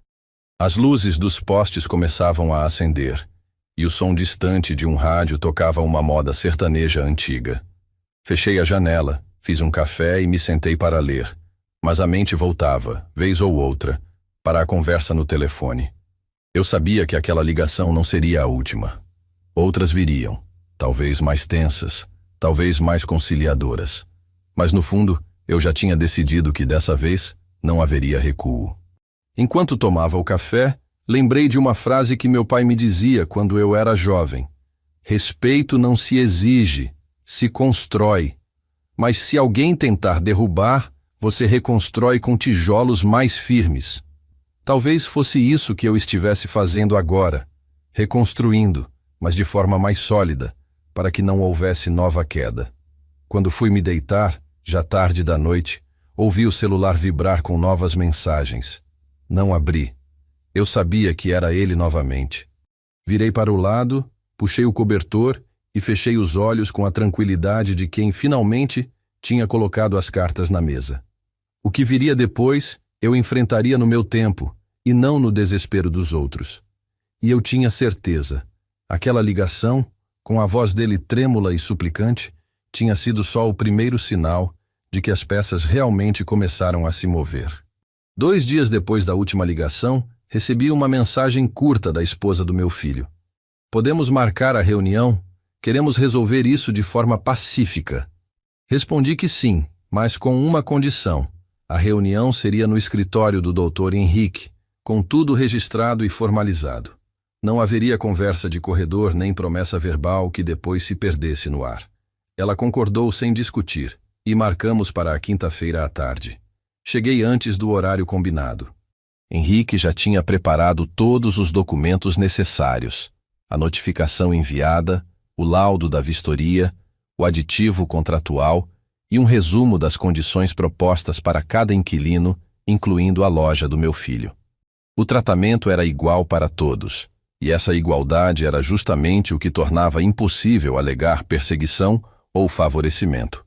Poucos minutos depois, eles chegaram. Meu filho entrou primeiro, evitando me encarar de frente, e a esposa veio logo atrás, carregando uma pasta. Cumprimentaram Henrique, sentaram-se e respiraram fundo, como quem se prepara para uma prova difícil. Henrique abriu a reunião com a serenidade de sempre, explicando que o contrato atual estava defasado e que, conforme a cláusula de reajuste, o valor poderia ser atualizado para acompanhar o índice de mercado. Acrescentou que a vistoria indicava melhorias necessárias na estrutura que ficariam sob responsabilidade do locatário, como previsto em contrato. Tudo estava ali, em preto e branco, sem espaço para interpretação emocional. A esposa dele foi a primeira a falar. Disse que entendia as regras, mas que o momento financeiro da loja não era favorável para absorver o aumento e as reformas ao mesmo tempo. Pediu mais prazo e sugeriu que o reajuste fosse dividido em 2 etapas. Metade agora, metade dali a 6 meses. Olhei para Henrique, que aguardava minha posição. Mantive o olhar firme e respondi: o contrato prevê o reajuste integral. Não é castigo. É o mesmo para todos. Dividir em 2 etapas significa que eu estaria abrindo uma exceção, e exceções geram expectativas. Não posso criar precedentes. Meu filho, que até então estava calado, resolveu falar. A voz veio carregada, mas contida. Pai, eu sei que errei no Dia dos Pais. Não vou negar. Mas você também sabe que a gente sempre pagou em dia e cuidou bem do prédio. Não dá para considerar isso. Eu respirei fundo antes de responder. Sempre pagar em dia e cuidar do imóvel é o mínimo que qualquer locatário deve fazer. Isso não é favor, é obrigação. Eu não misturo o contrato com afeto, mas também não uso afeto para encobrir obrigação. Você confundiu as coisas e agora está colhendo as consequências. Ele abaixou os olhos. A esposa tentou intervir novamente, mas Henrique a interrompeu com gentileza, dizendo que a proposta deles poderia ser formalizada por escrito e analisada, mas que até então a cláusula original continuava válida. Não se trata de um não definitivo, e sim de seguir os trâmites corretos, disse. Eu sabia que ele estava deixando uma porta entreaberta apenas para que o processo fosse menos brusco, mas não significava que eu mudaria minha decisão. A conversa seguiu mais alguns minutos, mas o conteúdo era o mesmo. Eles pedindo mais prazo e eu explicando que não havia margem para isso, sem alterar o equilíbrio com os outros inquilinos. No final, Henrique propôs registrar em ata que o locatário solicitou renegociação, que o locador manteve a posição original e que qualquer nova proposta seria apresentada formalmente. Todos concordamos e assinamos. Na saída, meu filho se aproximou. Não havia raiva no olhar dele, mas havia algo novo. Um reconhecimento silencioso de que, desta vez, eu não recuaria. Pai, eu queria que você soubesse que não é fácil para mim ter essa conversa, mas eu entendi a mensagem. Eu apenas coloquei a mão no ombro dele e disse: espero que tenha entendido o suficiente para não precisar que eu repita. Ele assentiu e seguimos cada um para um lado. No caminho de volta para casa, pensei em como, por muito tempo, eu tinha evitado confrontos para preservar a paz familiar. O problema é que, quando se evita demais, as pessoas começam a achar que seu silêncio é fraqueza. E naquele momento, eu tinha certeza de que meu filho estava vendo que não era. Cheguei em casa, coloquei a pasta sobre a mesa e preparei um café. Olhei para a caneca vazia que ainda estava ali, agora sem etiqueta, e percebi que ela tinha perdido o peso simbólico que carregava. Não era mais lembrança de humilhação. Era lembrete de que eu tinha colocado um limite e mantido. Tomei o café devagar, sentindo que pela primeira vez em muito tempo eu estava no controle da situação e não apenas reagindo a ela. Antes de anoitecer, recebi uma mensagem de Henrique. A reunião foi positiva no sentido formal. Eles vão pensar e talvez enviar proposta, mas ficou claro que o senhor não abre mão. Respondi apenas com um perfeito. Não havia mais o que discutir naquele dia. Agora era aguardar o próximo movimento deles, com a tranquilidade de quem já tinha feito o seu. A proposta chegou numa sexta cedo, impressa e assinada. O e-mail do doutor. Henrique vinha junto. Parcelar o reajuste em 3 etapas. 4 meses de carência para adequações. Renúncia temporária à multa por atraso e opção de compra com entrada simbólica. Li 2 vezes. Não era proposta, era pedido de favor. E favor, quando vira sistema, corrói a base. À tarde, sentei com Henrique. Ele leu os pontos críticos e resumiu. Ganho de tempo. Possível em parte, mas para o senhor, inadequado. Pedi que preparasse contraproposta simples. Reajuste integral, adequações no prazo do laudo e, para compra, carta de crédito aprovada, com entrada mínima de 30% e prazo curto. Sem isso, não é proposta, é promessa. No caminho de volta, passei na ferragem do seu Nicanor. Ele tirou da gaveta um chaveiro antigo gravado RC TIM 42 e disse que eu mandara fazer no dia da compra do prédio. Comprei de volta. Guardei no bolso como lembrete de que quem já foi dono de si sabe ser dono da decisão. Em casa, olhei a caneca na estante. Agora, apenas porcelana. Símbolos só têm o poder que a gente dá. Anotei de próprio punho meus pontos inegociáveis para não ceder a apelos emocionais. Regra igual para todos, prazos do laudo, compra só com banco na jogada. No fim da tarde, meu filho ligou. Viu nossa proposta? Disse que sim, e que a resposta viria formalmente. Ele insistiu em flexibilização, falou de fluxo de caixa e fornecedores. Esperei acabar e disse: reajuste integral, adequações no prazo, carta de crédito. Sem isso, seguimos o contrato. Suspirou. Pai, é pesado. Respondi. Pesado é o desrespeito. No dia seguinte, a esposa me mandou mensagem separada. Admitiu que o Dia dos Pais passou do ponto e disse se arrepender. Agradeci o gesto, mas repeti os termos. Ela respondeu que tentariam o banco. Segunda cedo, Henrique informou. Contraproposta enviada. Eles acusaram recebimento e vão buscar carta de crédito. Paralelamente, seguimos com as adequações do laudo. Recebi o cronograma. Pintura externa, troca de quadro elétrico, revisão de calhas, correção de piso. Coisas normais, nada injusto. E era isso que eu queria. Tirar o drama e deixar só responsabilidade. Enquanto guardava a agenda, lembrei de mim, décadas antes, assinando a escritura do 142. Saí a pé do cartório, chave no bolso, vontade de contar. Mas guardei para mim. Hoje, meu filho corria atrás de comprar o que eu comprei em silêncio. A vida, às vezes, fecha círculos sem pedir licença. Na quarta, ele apareceu no portão. Disse que o banco pediu documentos do prédio e histórico de locação. Peça ao Henrique. Respondi. Pausa. Pai, obrigado. Aquela palavra não trocou regra por perdão, mas limpou um pouco a conversa. Faça direito. Eu disse. À noite, fiquei com a foto do tênis novo e o chaveiro no bolso. Pensei no quanto é fácil ceder e alisar as bordas para não cortar ninguém. Mas madeira demais alisada não sustenta. Limites não afastam, protegem. O que somos e o que construímos. Na sexta, o banco pediu avaliação do imóvel. Autorizei. 3 dias depois, laudo na mesa. Valor acima do que eu imaginava. Henrique resumiu. Se tiverem crédito, compram. Se não, seguem no contrato ajustado. Em qualquer cenário, o senhor está protegido. Proteção, para mim, agora era serenidade, não escudo de briga. No domingo, ele veio de novo. Ficou na calçada. O banco aprovou parcialmente. Entrada de 30% conseguimos. O prazo, apertado, mas dá. Se comprarmos, não é para te tirar nada. É para devolver respeito ao lugar certo. Olhei nos olhos dele. Não me deve discurso, me deve documento. Ele tirou a carta de crédito do envelope. Li ali mesmo. Estava quase tudo certo. Quase. Falta uma coisa, falei. Ele franziu a testa. Falta você me olhar como olhava quando o relógio era de plástico e valia o mundo inteiro. Consegue?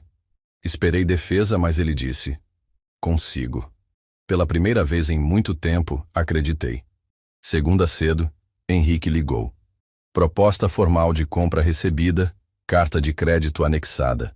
Falta depósito do sinal para protocolar. Peguei o chaveiro no bolso. Pensei no dia da escritura e, como antes, guardei a resposta. Algumas decisões amadurecem no silêncio, e o silêncio ainda não tinha terminado de falar. Naquela semana, a rotina na rua do comércio parecia a mesma para quem passava pela calçada. As vitrines seguiam acesas. A vitrine de relógios marcava a hora com precisão suíça e os clientes entravam e saíam. Mas dentro do prédio, a tensão começava a tomar forma. Eu tinha passado pelo cartório com Henrique 2 dias antes, e cada assinatura, cada cópia autenticada, era um tijolo a menos no castelo de segurança que meu filho achava que tinha. Não havia pressa, mas havia certeza. Meu telefone tocou na tarde de quarta-feira. Olhei o visor. Número desconhecido. Atendi com um alô seco. Do outro lado, a voz dele, forçando uma naturalidade que não tinha. Pai, tá tudo bem? Tudo. Respondi sem oferecer mais nada. Silêncio. Ele pigarreou, tentou disfarçar.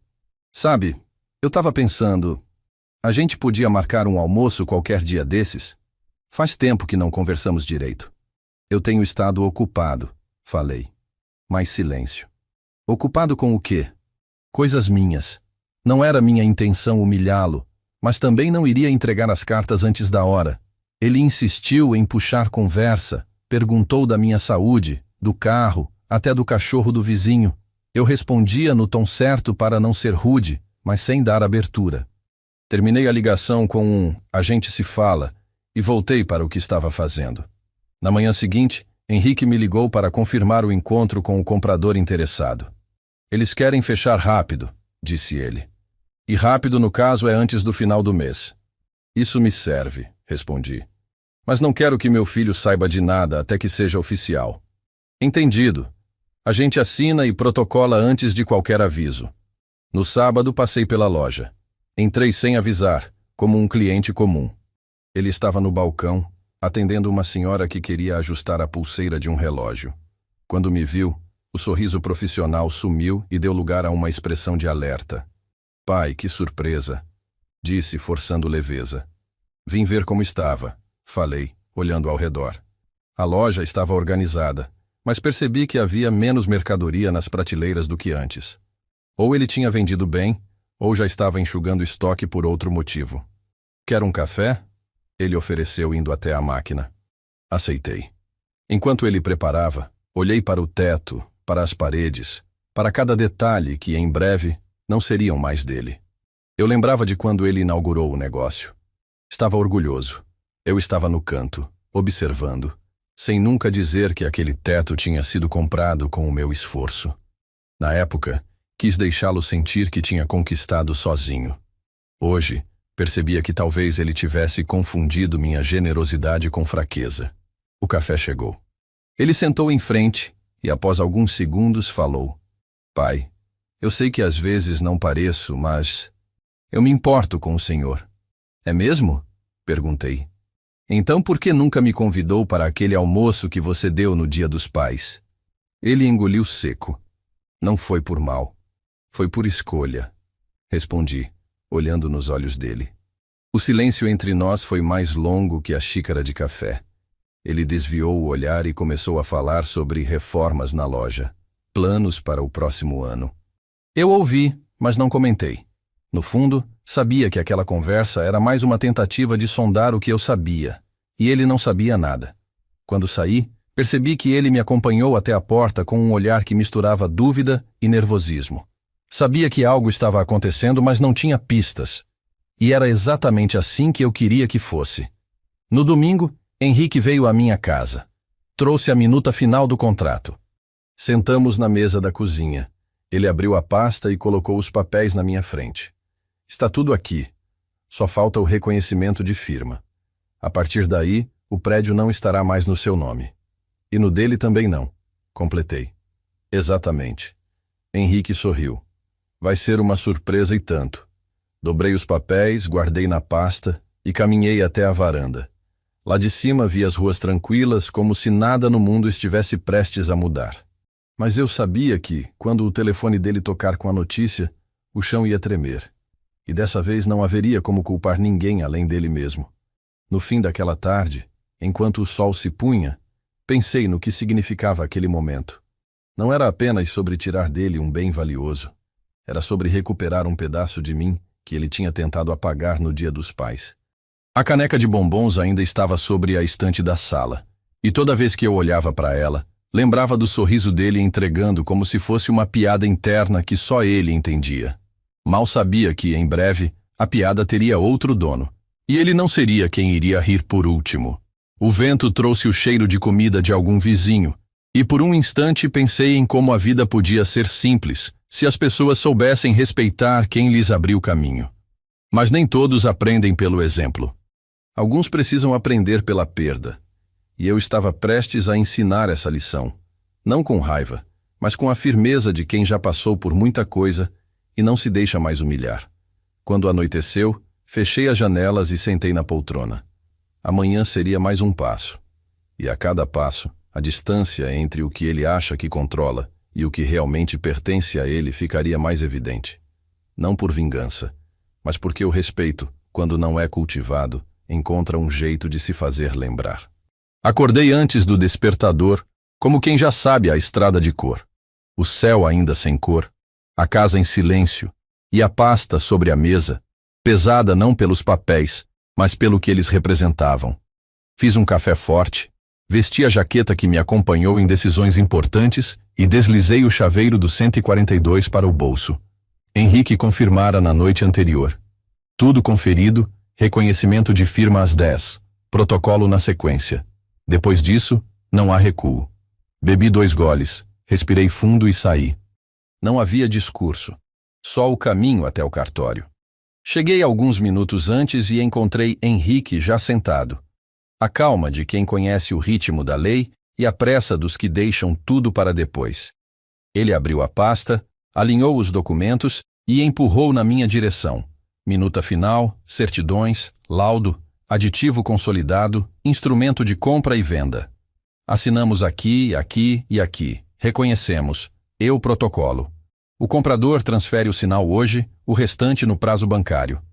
Locatários serão notificados automaticamente sobre a alteração de titularidade, com manutenção de todas as condições vigentes até o fim do período, exceto os ajustes já comunicados. Assenti. O que precisava ser discutido já estava discutido. O restante era cumprir o que foi combinado, coisa que minha geração aprendeu a fazer sem aplauso. Quando a moça do balcão chamou, levantamos. O escrivão leu os dados, conferiu documentos, pediu a firma. Segurei a caneta de Henrique, reconheci nela o peso exato do que eu estava prestes a fazer e assinei. A ponta riscou meu nome com a firmeza de quem demorou para decidir, mas decidiu. O escrivão selou, carimbou, grampeou, papéis que mudam de cor na mão da burocracia, mas que mudam de dono na mão de quem tem coragem de dar o passo. De volta à mesa, Henrique guardou tudo na sequência certa e soltou a frase que eu esperava. Feito. Em 30 minutos o protocolo está no sistema. O prédio deixa de estar no seu nome hoje. Fiz que sim. Não precisei dizer mais nada. Saímos do cartório e caminhamos até a esquina. Henrique me atualizou nos próximos movimentos. Aviso automático ao cadastro de imóveis, ofício padrão aos locatários, e-mail com o recibo do sinal. Para a loja do 142, a notificação viria exatamente igual às demais, sem exceções, como combinamos desde o início. Quando ele souber, perguntei sem rodeio. Hoje ainda. Assim que a administradora disparar os comunicados. Sem ruído, eu disse. Sem ruído, ele confirmou. Fui almoçar sozinho, mesa de canto, prato simples. Não havia celebração a fazer. Eu não estava ganhando nada além de sossego, e às vezes, sossego é o único lucro que importa. Enquanto esperava a comida, revisitei rapidamente as razões que me trouxeram até ali. Não era punição, era limite. Não era humilhação de volta, era ordem. Não era ajuste de contas, era ajuste de postura. Meu filho precisou ver o tamanho real daquilo que ele tratou como palco. E a melhor forma de mostrar foi tirar o palco. Sem grito, sem plateia, sem troféu. Apenas a verdade. Nada do que sustentou a vida dele nasceu do nada. E nada que desrespeita pai fica sem consequência. Depois do almoço, voltei para casa, deixei a pasta na estante e fiquei sentado alguns minutos, sentindo a casa respirar. O telefone fixo, quieto. O celular, mudo. O silêncio antes da onda. Eu sabia que, assim que a administradora apertasse o botão, os e-mails sairiam em cascata e alguém bateria na porta dele com o aviso impresso. Peguei o chaveiro no bolso, girei entre os dedos e lembrei do dia em que mandei gravar RC 142, na ferragem do seu Nicanor. Era só um metal gasto, mas na minha mão sempre foi responsabilidade. Hoje, ele pesava menos. Eu o guardei por hábito, não por precisar dele. Às 3h10, o celular vibrou sobre a mesa. Número do meu filho. Deixei tocar até o fim. Em seguida, vibrou de novo. Atendi na terceira chamada, com um alô simples. Do outro lado, A respiração dele já dizia o que eu ainda não tinha ouvido. Pai, o que é isso? A voz vinha amarrada, atropelando as perguntas. Chegou um e-mail, uma carta, tudo ao mesmo tempo. Diz que o prédio foi vendido, que o proprietário mudou, que vai ter transferência de gestão. Pai, isso é sério? Você vendeu? Você vendeu o prédio? Mantive a calma, igual mantive no Dia dos Pais, quando ele achou que podia me medir por uma caneca. É sério. Mas como assim sério? Para quem? Por quê? A loja? A nossa loja? A gente? Pai, não faça isso. A frase veio exatamente como eu tinha imaginado que viria um dia. O grito de quem, pela primeira vez, entendeu que as coisas têm dono, e dono tem limite. Já está feito, respondi. Tudo dentro da lei. Contrato mantido, prazos respeitados, laudo seguido. O que muda é o respeito. O resto você já sabia que ia mudar. Ele começou a falar rápido, juntando argumento com súplica, que isso ia quebrar o fluxo, que fornecedores iam ouvir, que funcionário ia se assustar, que a imagem da loja dependia do endereço e que a sogra, sempre ela, ia dizer que eu estava destruindo a família. Deixei ele esgotar a velocidade. Palavras correndo mais que raciocínio sempre cansam antes. Quando o fôlego acabou, respondi com a mesma régua que usei o tempo todo. Eu não destruí família nenhuma. Eu reconstruí a minha dignidade. Você me expôs diante de todo mundo. Eu estou te ensinando em silêncio. Se quiser aprender, aprende. Se quiser só reclamar, o protocolo não ouve. Do outro lado, silêncio. Depois, um sussurro. Pai, não faz isso comigo. Não fiz com você. Fiz por mim, corrigi. E por todos que acham que pai aguenta tudo calado. Pai aguenta muito. Tudo não. Ele pediu uma reunião. Agora, hoje, com quem comprou. Expliquei que comprador tem agenda e que agora quem marca a reunião não é filho correndo atrás do pai. É locatário respeitando o proprietário. Converse com o Henrique, ele organiza o que for preciso. E se quiser continuar, cumpre tudo como já devia estar cumprindo antes de qualquer coisa disso começar. Ele tentou mais uma vez. Pai, por favor, dá um jeito, cancela. Não existe cancelar o que já foi assinado e protocolado porque alguém se arrependeu tarde. Existe seguir. E encerrei com um boa tarde, que não deixava margem para mais pedidos. Desliguei e fiquei olhando para a parede por alguns segundos, respirando fundo. Não havia prazer, não havia dor. Havia a certeza de que eu tinha feito algo que precisava ser feito, e feito do jeito certo.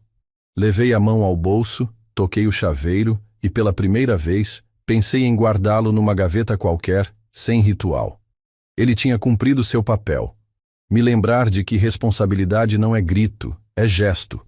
Às 5, Henrique me ligou.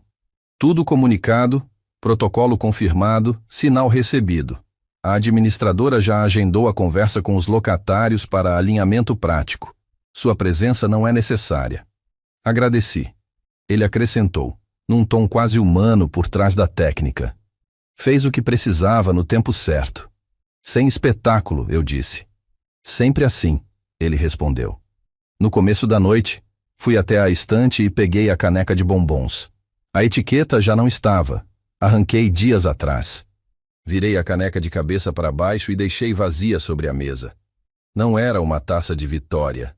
Era só uma lembrança esvaziada do poder que um dia eu dei a ela. Olhei para o telefone e vi 2 mensagens não lidas do meu filho. Não abri. O que ele precisava ouvir já estava dito e assinado. Antes de deitar, fui até a varanda. A rua seguia igual. Vizinho fechando a garagem, cachorro latindo para nada, um rádio distante tocando uma moda antiga. A vida gira com ou sem plateia. A diferença é que agora eu tinha posto cada coisa no seu lugar. O prédio no nome de quem vai administrá-lo sem culpa, o contrato no papel e o respeito de volta para dentro de casa. Quando entrei e apaguei a luz, o celular vibrou outra vez. Reconheci o número. Ouvi a voz trêmula na gravação. Pai, não faça isso. Por favor. Fechei os olhos por um momento, não para ceder, mas para agradecer em silêncio. A lição tinha chego ao destino. E desta vez, Tinha assinatura e carimbo. Nos dias que seguiram a assinatura, o assunto correu pela cidade mais rápido que vento em dia de temporal. No comércio, cochichavam baixinho quando eu passava. Na padaria, fingiam não olhar, mas eu sentia os olhos me seguindo. Era como se cada esquina carregasse um pedaço da notícia. Álvaro vendeu o prédio da Rua do Comércio. Ninguém dizia para quem, mas todo mundo sabia que aquele imóvel tinha dono e que o filho dele era quem tocava o negócio ali dentro. Quando a informação se espalhou, vieram as suposições. Uns juravam que era por necessidade, outros que eu estava cansado da vida de locador. Ninguém imaginava que aquilo era mais sobre respeito do que sobre dinheiro. No terceiro dia depois da venda, meu telefone tocou cedo. Era o Henrique, o advogado, me avisando que o depósito já havia caído na conta. Falei pouco, agradeci e desliguei. Não era a quantia que me importava, embora fosse suficiente para me manter tranquilo até o último dia de vida. O que realmente importava é que, pela primeira vez em anos, eu tinha virado a chave de uma situação que me feriu, e tinha feito isso sem gritar, sem humilhar, sem baixar meu nível. O que eu não esperava era que meu filho aparecesse tão rápido. Na manhã seguinte, ele bateu no meu portão. Eu estava varrendo a calçada. Não vestia nada além de uma camiseta simples e a mesma calça surrada de todos os dias. Ele ficou ali, do outro lado da grade, segurando as barras com força. Pai, a gente precisa conversar, disse. Sobre o quê? Perguntei, continuando a varrer. Sobre o prédio. Sobre o que o senhor fez. A venda foi legal, limpa e registrada. Não há nada a discutir. Respondi. Ele suspirou, como quem tenta conter a irritação. Eu sei, mas o senhor podia ter falado comigo antes. Essa frase ficou no ar. Eu larguei a vassoura, olhei nos olhos dele e falei. Filho, respeito se pede antes, não depois. Vi o rosto dele mudar, como se tivesse levado um golpe invisível. Eu errei naquele dia, pai, disse, baixando o tom. Não foi só naquele dia, respondi, voltando a varrer. Ele percebeu que não teria uma conversa longa e foi embora, com passos curtos e cabeça baixa. Nos dias seguintes, vieram outras tentativas de aproximação. Primeiro, mensagens curtas no celular. Bom dia, pai. Depois, ligações no meio da tarde para saber se eu precisava de algo. Eu respondia com educação, mas sem abrir muito espaço. Não era vingança, era preservação. Eu sabia que mudanças reais não se medem em dias e que um pedido de desculpas só vale se vier acompanhado de uma postura diferente. Enquanto isso, a vida seguiu. Comecei a planejar algumas melhorias em minha própria casa. Fiz orçamentos para trocar o portão, pintar a fachada, até cogitei abrir um pequeno café na garagem. O dinheiro da venda me dava liberdade para decidir sem pressa. Mas mais importante do que isso, me dava a paz de saber que ninguém mais poderia usar aquele imóvel como arma emocional contra mim. Um dia fui ao centro resolver umas coisas no banco e passei na frente do prédio. A nova placa já estava lá. Em breve, loja de móveis e decoração. O letreiro antigo do meu filho tinha sumido. Vi a porta de vidro fechada e, pela fresta, o salão vazio, sem balcões, sem prateleiras. Era como olhar para uma foto apagada. Ali, naquele silêncio de imóvel desocupado, eu senti que um ciclo tinha se encerrado. Mais tarde, na volta para casa, encontrei Dona Silvia, uma vizinha antiga. Ela se aproximou e disse: Seu Álvaro, fiquei sabendo do prédio. Olha, não se culpe. Quem não valoriza pai acaba aprendendo do jeito mais duro. Apenas sorri e segui meu caminho. Essas palavras vinham de todos os lados, mas eu não estava em busca de coro nem de plateia. Eu já tinha feito o que precisava ser feito. Naquela noite, sentado na varanda, vi o sol sumir atrás das casas e pensei no futuro. Sabia que, em algum momento, meu filho voltaria para tentar negociar de novo, talvez com mais humildade, talvez ainda com interesse. Eu estaria pronto para ouvir, mas não para esquecer de tudo. Certas marcas não precisam de rancor para continuar existindo. Basta a lembrança. Quando a lua subiu, peguei a caneca de bombons na estante. Ainda estava intacta, exatamente como recebi naquele dia dos pais. Olhei para ela e entendi que, de certo modo, ela havia se tornado um símbolo, não do presente barato, mas do ponto de virada que me fez agir. E percebi que, talvez, eu nunca a jogue fora.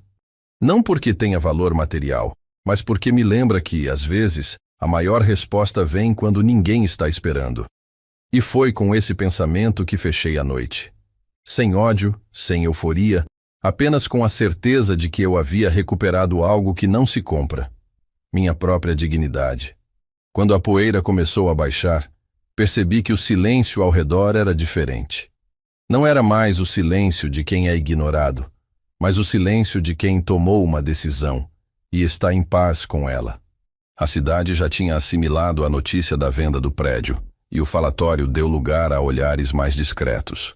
Alguns me cumprimentavam com um aceno respeitoso, outros apenas desviavam o olhar, como se entendessem que aquele assunto não precisava ser reaberto.